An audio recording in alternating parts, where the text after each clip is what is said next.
பச்சை மிளகா பிஞ்சு பச்சை மிளகாவாக இருக்குது, காரம் அதிகமாக இருக்காது. பெரிய துண்டு இஞ்சி தோல் சீவி கட் பண்ணி வச்சுருக்கேன். 2 பூண்டு தோலோடு எடுத்து வச்சுருக்கேன். இது எல்லாத்தையும் நம்ம அரைச்சி பேஸ்ட்டாக எடுத்துக்கலாம். அரைக்கிறதுக்கு 3 மராத்தி மூக்கு, 2 ஏலக்காய், ஒரு ஒரு ஒரு துண்டு ஜாதிக்காய் பூவு, ஒரு ஸ்டாரு, 3 லவங்கம், கல்பாசி ஒரு பீஸு, 2 துண்டு பட்டை, 2 பிரிஞ்சி லீஃப். இது எல்லாத்தையும் நம்ம 3 ஸ்பூன் எண்ணெய் காய வச்சுருக்கேன். இதில் போட்டு நம்ம வறுத்து எடுத்துடலாம்.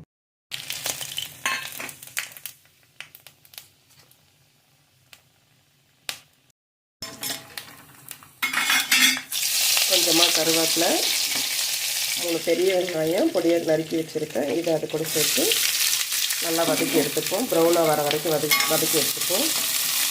அதுக்கு தேவையான அளவு இது 4 பேர் 2 வேளை சாப்பிட்றதுக்கு அதுக்கு தேவையான அளவு உப்பு அதிலே போட்டுடலாம். வெங்காயம் கடுகு வதங்கட்டும்.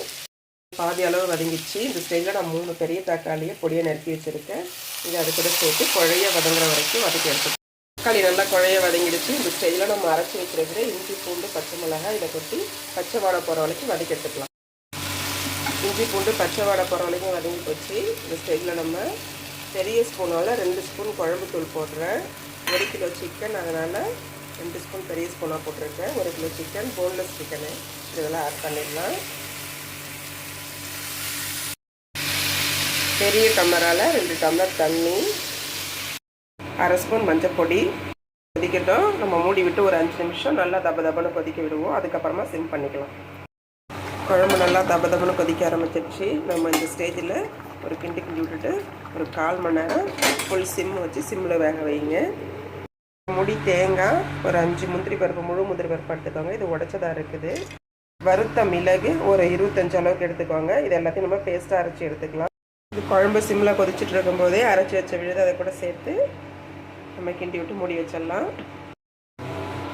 குழம்பு நல்லா கொதிச்சு முடிஞ்சிருச்சு. நம்ம இந்த ஸ்டேஜில் மல்லித்தழையை தூவி இறக்கிடலாம். அவ்வளோதான் சிக்கன் குழம்பு.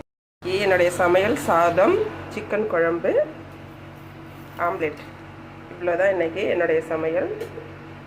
உங்களுக்கு என்னுடைய சமையல் பிடிச்சிருந்ததுன்னா லைக் பண்ணுங்கள், சப்ஸ்கிரைப் பண்ணுங்கள். என்னோடய சேனல் பார்த்ததுக்கு ரொம்ப ரொம்ப நன்றி.